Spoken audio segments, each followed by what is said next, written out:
खैवासपूर 2005. चांदण्या रातीचा प्रकाश चारही दिशेना पसरला होता. रात्रीचे किरकिट रातकिडे मृत्यूपादक भय निर्माण करतील असे किरकिरत होते. ह्या अंधाऱ्या अपशकुनी रातीला खैवासपुरात एक भयंकर अघोरी प्रकरण घडणं सुरू होतं. खैवासपुरात रात्री 11:15 वाजेच्या समयी जी वेळ झोपेची आरामाची असते, अशा ह्या वेळेला पूर्ण गाव गावाच्या वेशीवर जमला होता.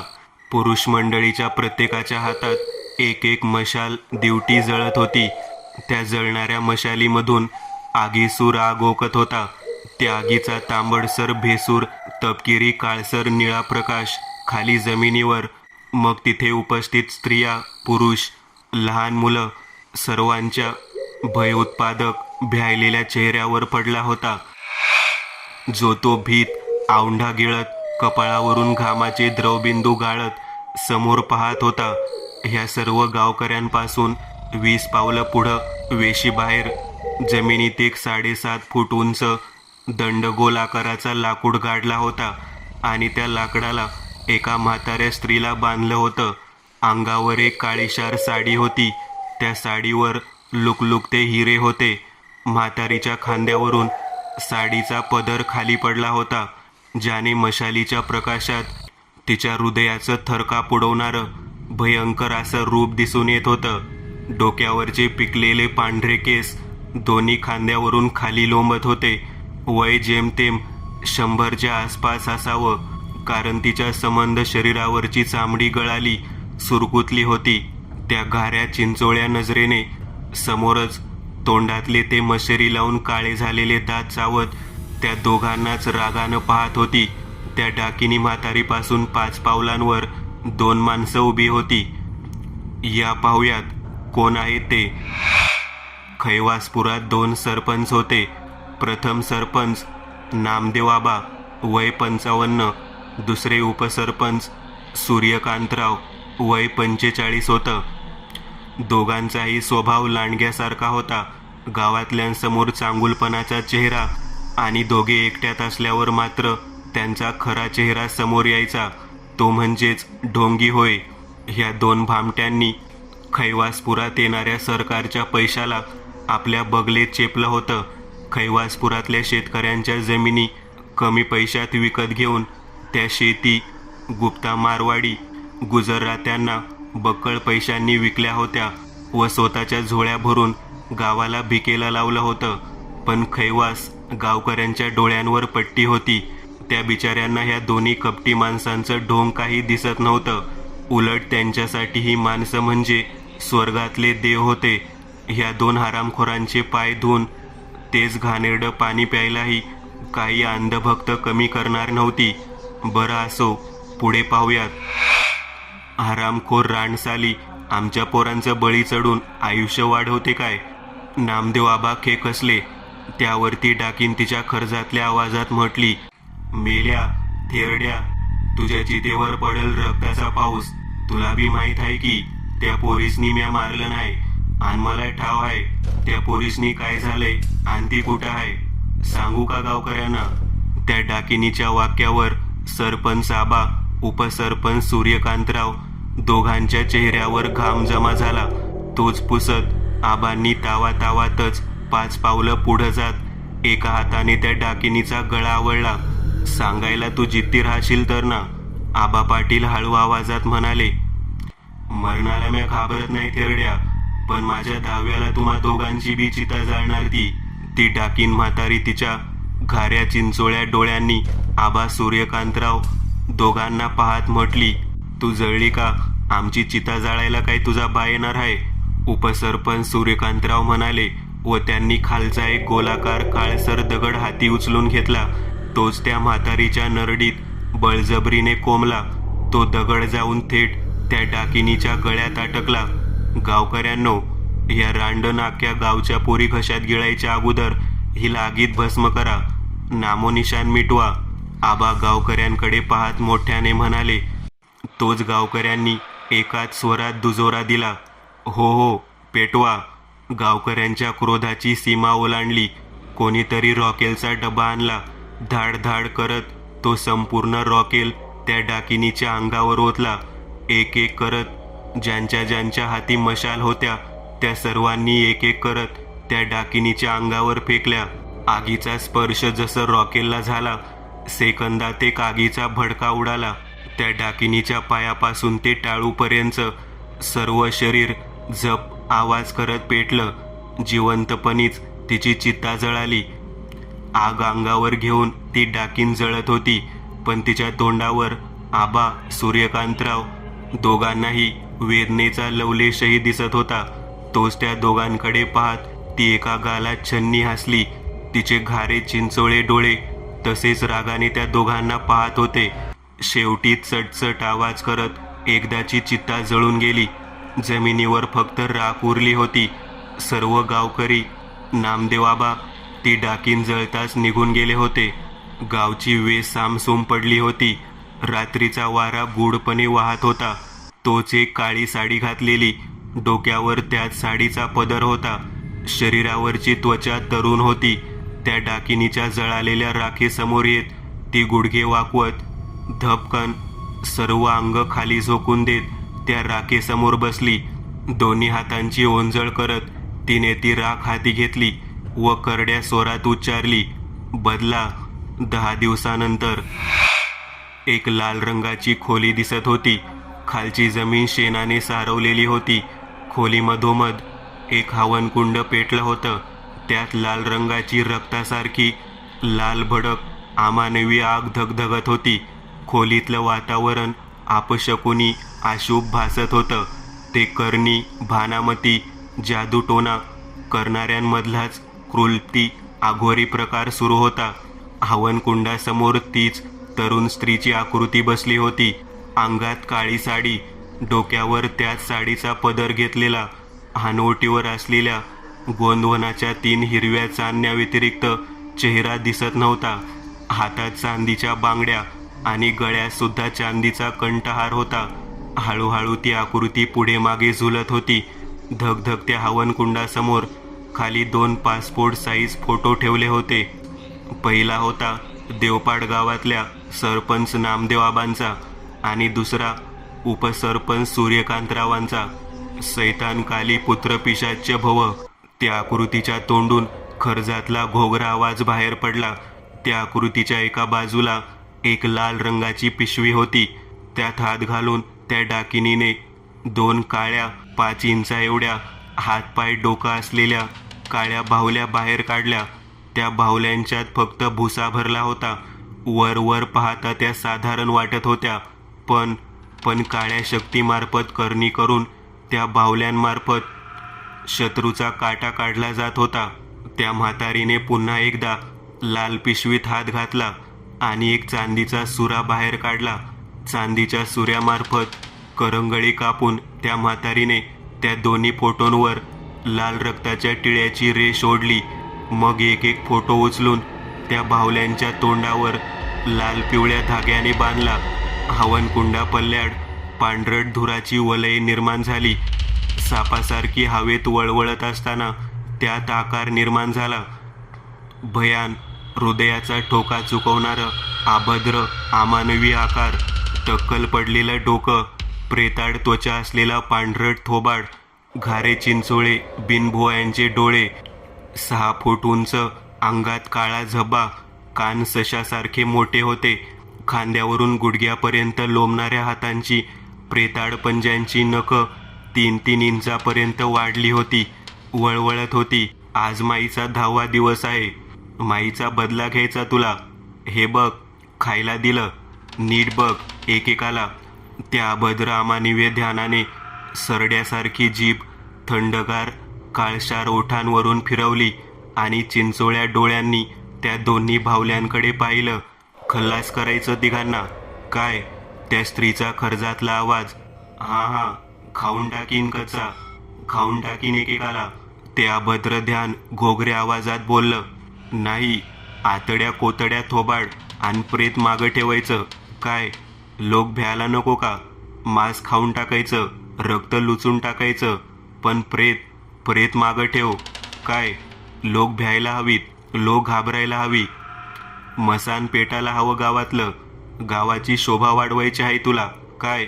मस्त मस्त, एकेकाचं मड काळं निळं करून टाकतो. मसाला पाहिजे मला. पुन्हा तेच धूळ वलय त्या अभद्र ध्यानाच्या देहाभोवती फिरकली आणि ते गायब झालं. शिकारीवर निघालं. आकाशात चंद्राची पांढरट दुधाळ आकृती दिसत होती. त्याच आकृतीजवळून पूर आलेल्या वेगवान पाण्याच्या प्रवाहासारखे काळे ढग हळूच सरू लागले. पाहता पाहता काळ्या ढगांनी चंद्राची दुधाळ कांती श्रापितल्यासारखी गिळून टाकली. धरतीवर पसरलेला निळसर प्रकाश नाहीसा झाला. आता तिथे चहूदिशेला डांबरीयुक्त काळा अंधार पसरला. वातावरणात हलकीशी थंडी पसरायला सुरुवात झाली होती. धुक्याने आपला जंजाळ कोश संपूर्णतः खैवासपुरात पसरवला होता. पूर्ण गाव जणू श्रापित, बाधित, पछाडलेलं भासत होतं. काळ्या अंधारात फेसाळता पांढरट धुका खी खिदळत मिरवत होता. त्याच काळ्या अंधारात धुक्यात न जाणे काय काय वावरत होतं, कल्पनाच करवत नाही.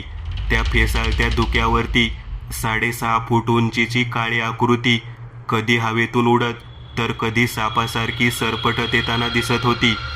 स्मशान शांततेत परावर्तित झालेलं गाव. त्या शांततेचं कारण काय होतं?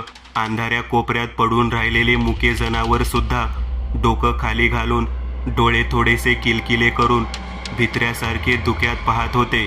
त्या मुक्या जनावरांना सुद्धा ते अमानवीय ध्यान पुढे पुढे जाताना दिसत होतं. त्या आकाराला पाहताच गल्लीतील कुत्रे कुई कुई आवाज करत तोंड पायात लपवत होती. रातकिड्यांची किरकिर अंत्ययात्रेतलं भजन गात होती. राम नाम सत्य है चे बोल कानात कान वाजावे तसे ऐकू येत होते. तो भ्रम की आभास ओळखणं कठीण होतं. मालकाच्या हुकुमावरून ते ध्यान एकूण 2 जणांचं मड पाडण्यासाठी गावात आलेलं. मृत्यूचा तोफा घेऊन तो त्या सावजाला नेऊन देणार होता, जो की अखेरचा ठरणार होता. खैवासपूर गावात 2 सरपंच होते. सरपंच नामदेवाबा वय 55, दुसरे उपसरपंच म्हणून सूर्यकांतराव वय 45 होतं. सरपंच नामदेवाबांचा वारसा हक्काने मिळालेला दुमजली दगडी बांधकाम असलेला जुनाट काळातला वाडा होता. वाड्याला 4ही बाजूने 7 फूट उंचीचं दगडांचं कंपाऊंड होतं. मधोमध 2 झापांचा गुलाबी रंगाचा बंद दरवाजा दिसत होता. दरवाजाजवळ आत 2 गडी उभे होते. डोक्यावर टक्कल, शरीर यष्टीने जाडजूड, खाली पांढरट धोतर आणि हातात एक जाडजूड काठी. ए भिंगऱ्या, आज वाड्यावर मालकीन नाही हाय, म्हणून आबान सूर्यादादांची मैफिल रंगली हाय बघ. आता काय काय बिर्याण दारू आणली आबांनी, लगा विचारूच न ग बघ. त्या 2 गड्यांमधला एक गडी भिंगऱ्या नाव असलेल्या आपल्या सहकार्याला म्हणाला, होय रे, वास कसला भारी येतो बघ. देशी माल नाही यो, विदेशी आहे. आपल्याला बी एक गिलास भेटला पाहिजे ना. भिंगऱ्याने जिभल्या चाटल्या. भिंगऱ्याच्या गळ्यात एक जाडजूड काळ्या दोऱ्याची, त्यात काळी तावीज बांधलेली होती. त्या दोघांच्या नेहमीप्रमाणे गप्पा सुरू होत्या. पुढे चौरस आकाराचं लाल मातीचं अंगण होतं. मधोमध हिरव्या टवटवीत पानांची तुळस होती. सरपंच आबांची बायको भीमा अक्का रोज सकाळ संध्याकाळ त्या तुळशीची पूजा करायची. तिथे दिवा लावायची, तुळशीला पाणी घालायची. म्हणूनच पाने हिरवी टवटवीत होती. परंतु जर चालक गाडीत नसेल तर ती गाडी चालेल का? ती सक्रिय होईल का? नाही ना. तसंच देवधर्माचं असतं. श्रद्धा असेल तर देवांची मदत मिळते. मनात देवाविषयी आपुलकी असेल तरच देव मदतीसाठी धावून येतात. अन्यथा त्या प्लास्टिकच्या फोटोतल्या त्या चित्रात जीव नसतो. श्रद्धा ही खूप महत्त्वाची असते. श्रद्धेच्या शक्तीने दगडात सुद्धा देव शोधला जाऊ शकतो. आज वाड्यात भीमा अक्का नसल्याने देवाऱ्यात दिवा पेटला नव्हता. सकाळची दिव्यातली वात तशीच काळी निळी पडून होती. देवाऱ्यात असलेले देव, त्या देवांसमोर काळा अंधार पसरला होता. देवघर अंधारात बुडालं होतं. अंगणात 4 पायऱ्या होत्या. त्या चढल्या की वाड्याची भिंत आणि तो 2 झापांचा उघडा दरवाजा दिसत होता. उघड्या दरवाजातून आतला पिवळसर बल्ब जळताना दिसत होता. त्याच पिवळ्या बल्बच्या उजेडात हॉलमध्ये असलेले टेबल, खुर्च्या, सोफा असं सामान दिसत होतं. हॉलच्या उजव्या बाजूला एक चौकट आणि बाजूलाच वर जाणारा लाकडी सफेद रंगाचा जिना होता. उजव्या बाजूच्या चौकटीतून पुढे जाता स्वयंपाकघर लागत होतं. डाव्या बाजूला असलेल्या चौकटीतून पुढे देव्हारा होता. खाली एका चौरस आकाराचा टेबल होता. त्यावर लाल रंगाचा कपडा अंथरला होता. शंकर, पार्वती, गणपती, स्वामी समर्थ, लक्ष्मी, लंगडा बाळकृष्ण अशा सर्व मूर्त्या देव्हाऱ्यात होत्या. देवांना प्रकाश देणारा दीप सुद्धा होता, पण पेटलेलं नव्हतं. सकाळची कापसाची वात काळी निळी पडली होती. देव्हाऱ्यात दिवा नसल्याने देवांच्या मूर्त्या भेसूर दिसत होत्या. देव जणू नाखुश, असक्रिय वाटत होते. जिन्याच्या पायऱ्या वर चढून गेल्यावर समोर एक यल आकाराची कॉरिडॉर होती. 7-8 बंद रूम्स तिथे होत्या. वर पिवळे बल्ब पेटले होते, ज्याने भीतीचं काही कारण नव्हतं. पण जर लाईट गेली तर किती भयानक विचार. वरच्या मजल्यावरच्याच एका खोलीत 2 लाकडी खुर्च्या दिसत होत्या. एक खुर्चीवर नामदेव आबा बसले होते, तर दुसऱ्या खुर्चीवर उपसरपंच सूर्यकांतराव. त्या दोघांच्या मधोमध एक चौरस आकाराचं काचेचा टीपॉय होता. त्यावर महागड्या दारूच्या बाटल्या ठेवल्या होत्या. बाजूलाच गोल थाळीत चणे, शेंगदाणे, गावठी मटण होतं. 2 दारूने भरलेली काचेची ग्लास सुद्धा तिथे दिसत होती. हळूच 2 हात आले आणि दोन्ही काचेचे ग्लास हवेत उचलले गेले. चिअर्स. नामदेवाबा, सूर्यकांतरावांनी आपापले ग्लास एकमेकांना टच केले. मग ग्लास हळूच तोंडाला लावला. काय चव आहे, वा. नामदेवाबा दारूचा एक घोट घेत उच्चारले. थँक्यू आबा, थँक्यू. सूर्यकांतराव म्हणाले. काय सांगू सूर्या, आमच्या मालकीनबाईंना देवधर्माचं लई याड, म्हणून दारूला हात बी लावू देईना. सूर्यकांतराव फक्त मान हलवत हसत ऐकत होते. आबा. सूर्यकांतराव. हं, काय? आबांनी हळूच दारूचा एक घोट घेतला. ताटातलं मटण तोंडात टाकलं. चिंगमासारखं चबर चबर करत खाऊ लागले. ती डाकीन म्हातारी काय बोलली लक्षात आहे ना? 10व्या दिवशी म्हणे तुमची चिता जळल, आणि आज 10वाच दिवस आहे. सूर्यकांतराव जरा घाबरत म्हणाले. तोच आबा जरा खेकसलाच. अरे काय नाही होत, काय घंटा हलवणार आहे ती थेरडी, मेलेलं माणूस येते व येड्या. आबांनी पुन्हा दारूचा स्वाद घेतला. पण आबा, तिला हे कसं कळलं की आपण गावातल्या पोरी पळून दुबईच्या शेटला ऐकतो म्हणून? सूर्यकांतराव म्हणाले. ए गण्या, गप माकड तोंड्या, गुपचूप दारू पी. नशा चढली की इसरशील सगळं, पी गप. आबांनी तो विषय साफ बंद केला, कारण त्या म्हातारीची फाटली होती. फडफड मध्येच पंखांचा फडफडता मोठा आवाज झाला. स्मशान शांतता, रातकिड्यांची किरकिर आणि या अभद्र अपशकुनी गिरगिराट घुतकारण्याचा आवाज. ए भिंगऱ्या. आबांनी मोठी हाक दिली. दुसऱ्या हाकेला जिन्याच्या पायऱ्या जोरात चढत असल्याचा आवाज आला आणि पुढच्या क्षणाला दारात जल्लादासारखा भिंगऱ्या दारात उभा होता. जी मालक. तो म्हणाला. अरे का, त्या उघड्या खिडकीत काय येऊन घुतकारते बघ जरा, हाकल त्या रांडच्याला. आबांनी घुबड हा शब्द वापरला नाही. खोलीच्या दरवाजापासून समोरच 15 पावलांवर उघड्या झापांची 4 उभ्या सळ्या असलेली खिडकी होती. भिंगऱ्या त्याच खिडकीच्या दिशेने निघाला. अहो आबा, 10 पावलांवरच खिडकी आहे की, मी गेलो असतो की. त्याला खालून वर कशापायी बोलावलं, उगीचच तरास बिचाऱ्याला. सूर्यकांतराव बोलले. ए बाबा, रातच्याला त्या मुस्काट फुट्याचं तोंड नाही पाहायचं, समजलं? सैतानाचा माणूस आहे ते. बटाऱ्या डोळ्यांनी बघते आणि जाऊन सांगते त्या सैतानाला. आणि त्या भिंगऱ्याची बॉडी बघ, पैलवान आहे पैलवान, 2 हात करल अलगद असं आहे. सूर्यकांतरावांनी फक्त होकारार्थी मान हलवली. त्यांच्या डोळ्यात हळूहळू दारूची नशा चढताना दिसत होती. डोळ्यांच्या पापण्या जराशा जड झाल्या होत्या. भिंगऱ्याने खिडकीतल्या सळ्यांवर हात ठेवले. मान हळूच त्या सळ्यांच्या दिशेने आणत चेहरा सळ्यांवर टेकवला. 2 डोळ्यांनी बाहेर पाहू लागला. ही वाड्याची मागची बाजू होती. मागे केळीची 4-5 झाडं होती. त्या केळ्यांच्या झाडापुढे एक गोलसर कठड्याची विहीर होती आणि त्या पुढे कंपाऊंड व कंपाऊंडच्याही पुढे बाजरीची 5 फूट उंच कणसाची शेत होती. भिंगऱ्याने वाड्याच्या मागच्या बाजूला पाहिलं, काहीही नव्हतं. मग त्याने एक नजर कंपाऊंड पल्ल्याड असलेल्या बाजरीच्या शेतात टाकली. तसं त्याला दिसलं, देवपाडा गावातल्याच कोण्यातरी गावकऱ्याचं शेत होतं ते. आणि त्या शेतात गावकऱ्याने पक्षी प्राण्यांपासून पीक वाचवण्यासाठी एक बुजगावणं लावलं होतं. कणसांपेक्षा उंच, जेमतेम 6 फूट उंचीच्या काठीवर ते तपकिरी फुलभायांचं, जागोजागी चिंध्या झालेलं सदऱ्याचं आणि खाली एक सफेद शिवलेली पॅन्ट, डोक्याच्या जागी व्ही आकाराचा पेंढा असलेला मुकुट आणि त्यावर रेखाटलेले काळे टपोरे डोळे आणि जबडा विचकलेलं लालसर रंगाचं हास्य, असं 5.5 फूट उंचीचं ते भयान बुजगावणं भिंगऱ्याला दिसलं. त्या अंधाऱ्या शांततेत ते निर्जीव बुजगावणं भिंगऱ्याच्या मनातल्या भीतीच्या फोल्डरमध्ये टच झालं. भिंगऱ्याने औंढा गिळला आणि तेवढ्यात हवेतून एक घुबड पंख फडफडत येऊन त्या बुजगावण्याच्या खांद्यावर बसली.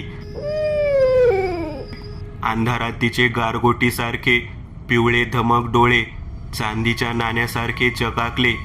ती घुबड भिंगऱ्यालाच पाहत होती. ए हाड, हाड तिच्या आईला, हाड. भिंगऱ्या त्या घुबडेला पाहून मोठमोठ्याने ओरडत, हातवारे करत त्या घुबडेला हाकालण्याचा प्रयत्न करत होता. पण ती घुबड जागेवरून हालायचं नाव घेत नव्हती. काय आहे रे भिंगऱ्या?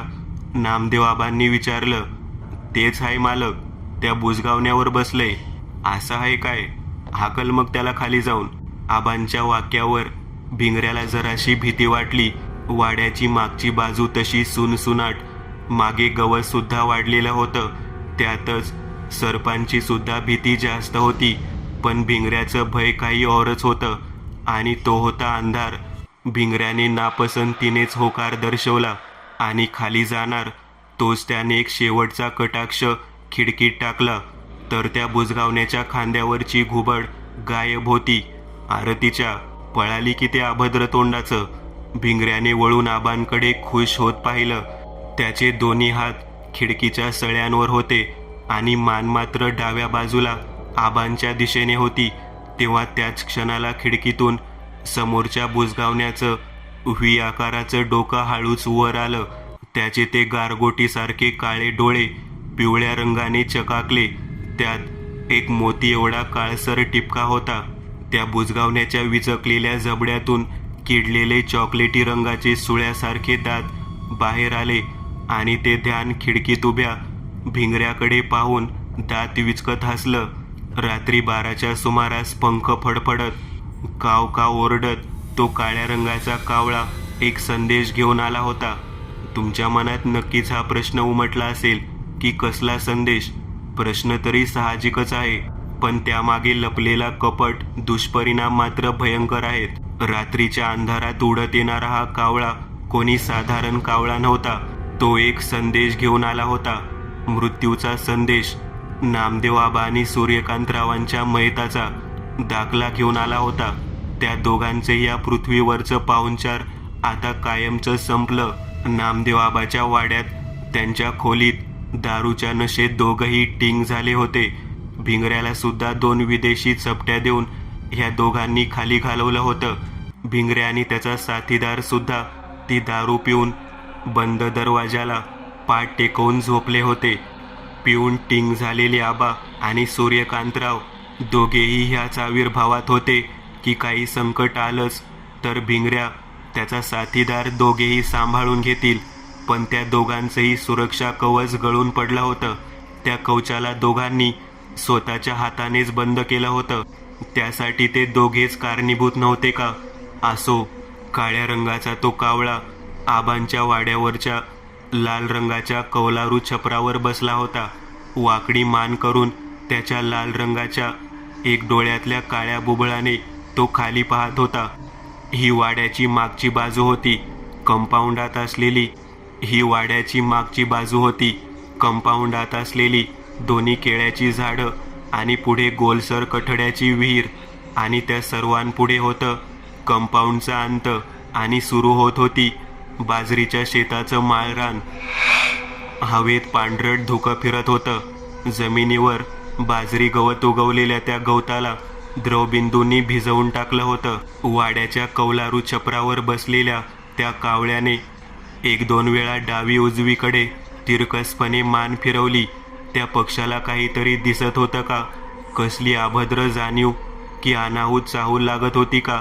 काही वेळा अगोदर भिंगऱ्याने पाहिलेला बाजरीच्या शेतातल्या उंच काठीवर बांधलेला तो बुजगावनं न जाणे कुठे गायब झाला होता.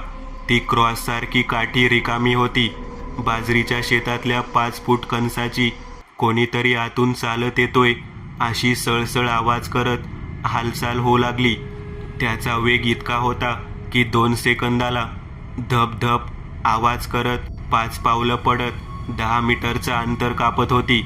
हे असं आत नक्की होतं तरी काय की जे इतकं वेगवान होतं? माफ करा, अमानवीय वेग नाही का? अभद्र सैतानी क्लिष्ट शक्तींच्या या प्रचिती आहेत. त्यातलंच काही ते अवतरत होतं का की कोणी स्वतःहून त्यास हुकूम दिला होता? तो कावळा ओरडला आणि जसा ओरडला त्या बाजरीच्या शेतातल्या पहिल्या कणसांना बाजूला सारत एक अवाढव्य 6.5 फूट उंचीचं तेज बुजगावनं पिसाळीला येड्यासारखं बाहेर आलं. तपकिरी फुलभायांचं जागोजागी चिंध्या झालेलं सदरा त्याच्या अंगावर होता आणि खाली एक सफेद शिवलेली पॅन्ट होती. डोक्याच्या जागी व्ही आकाराचा पेंडा असलेला मुकुट होता आणि त्यावर रेखाटलेले काळे टपोरे डोळे आणि जबडा विचकलेलं लालसर रंगाचं हास्य. असं 5.5 फूट उंचीचं ते भयान अभद्र बुजगावणं होतं. त्या बुजगावण्याकडे पाहून तो कावळा ओरडला, "गपे, तुझ्या आईला तुझ्या." खर्जातला आवाज भयानक, अतिभयानक. कानाचे पडदे फाटून आतून रक्ताची धार वाहील असं, छाताडात घुसून ते बंद करेल असा आवाज. "मैत पाहिजे, मैत पाहिजे तुला. मसान पेटवतो मी." मित्रांना बोलावतो, 13 दिवसाची जत्रा भरवतो, समद करतो मी.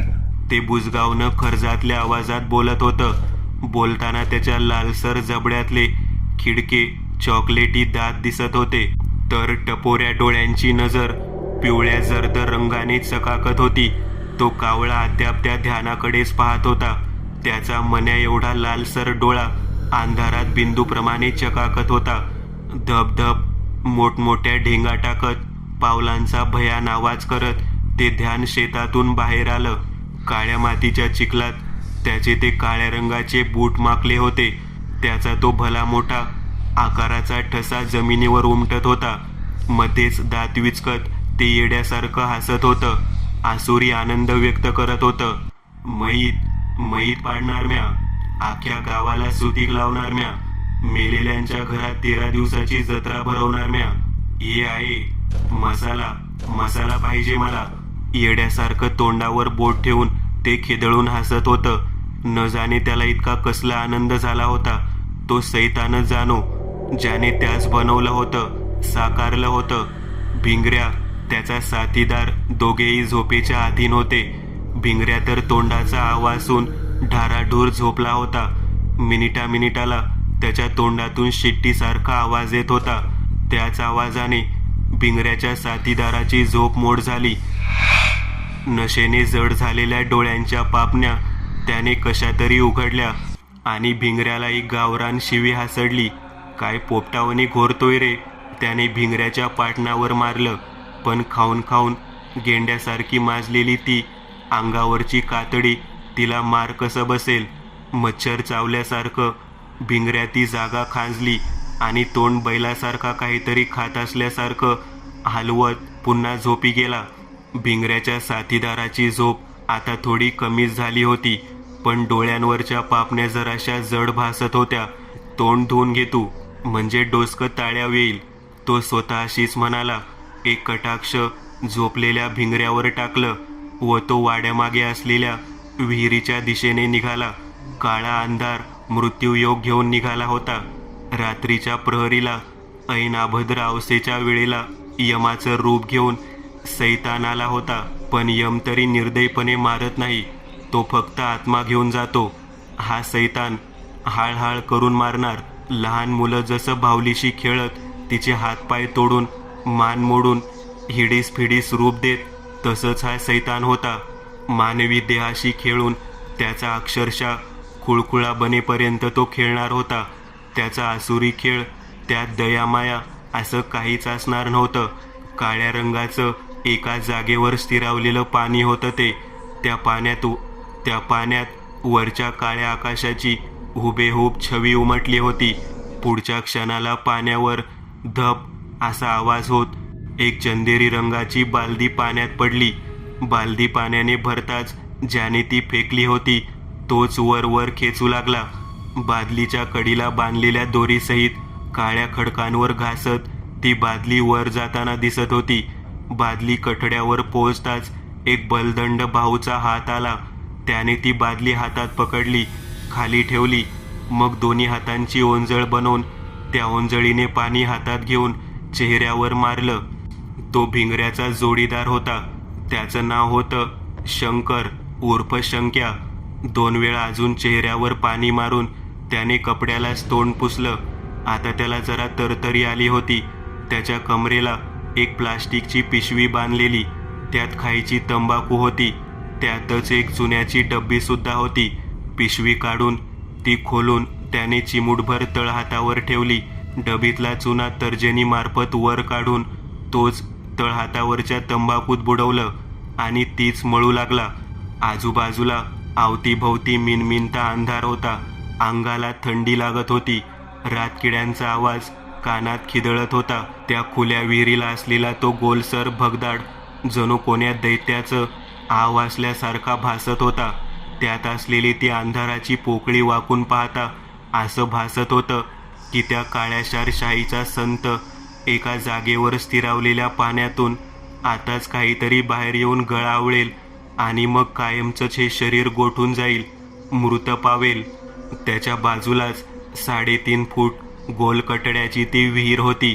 तर त्याच्या मागे 2 केळीची झाडे होती आणि त्या झाडांपुढे 10 पावलांवर पांढरट भिंतीचं कंपाऊंड होतं आणि खाली कंपाऊंडपासून ते विहिरीपर्यंत पसरलेलं 4 इंचाचं बाजरी गवत होतं. शंकरची ही नेहमीची जागा असल्याने भीती वाटण्यासारखं काही कारण नव्हतं. ही सध्या तरी त्याच्या मनाची समजूत होती. पुढे काय घडेल हे नियतीच ठरवेल. हिमतीचं चिलखत भीतीच्या धारधार भाल्यासमोर किती काळ तग धरून राहू शकतं या पाहूयात. तंबाखू मळून झाली होती. त्याने बारीक झालेली तंबाखू चिमटीत पकडली आणि बाकीचा उर्वरित कचरा खाली सोडला आणि चिमटीतली तंबाखू तोंडात टाकली. मग हलकेच ओठांवरून जीभ फिरवली आणि वाड्यात जायला निघाला. तोच मागे गवतात सळसळ झाली. शंकर सावध होता. त्याने गरकन वळून मागे पाहिलं. 6 पावलांवर गवतातून काहीतरी काळसर सापासारखं सरपटत गेलं होतं. हातीच्या आईला, हे साप किती घुसत्यात आत. थांब, तुझ्या आईची पुंगी वाजवतो आता. शंकरने सोबत आणलेली काठी हातात घेतली. हळूच वाढलेल्या गवतावर पाय ठेवला. धुक्याने थंड आणि द्रवबिंदूने भिजलेल्या गवताचा स्पर्श अंग शहारून गेला होता. मित्रांनो, आज पुरतं एवढंच. तुम्हाला जर काही गोष्ट आवडली असेल तर नक्की लाईक करा. तुमच्यापैकी बरेचसे जण व्हिडिओ लाईक न करताच पळून जातात. पण हा जर व्हिडिओ तुम्ही लाईक केला तर मला जरा बरं वाटेल आणि असेच भारी भारी व्हिडिओ बनवायची माझ्यात एनर्जी येईल. त्यामुळे नक्की लाईक करा. आणि अजूनही कोणी या चॅनलला सबस्क्राईब केलेलं नसाल तर लगेच सबस्क्राईब करून टाका. आणि बाजूची घंटी ती मात्र दाबायला विसरू नका. देवाची घंटी आहे ती. चला तर मग पुन्हा भेटूया अशीच एक आगळी वेगळी गोष्ट घेऊन पुढच्या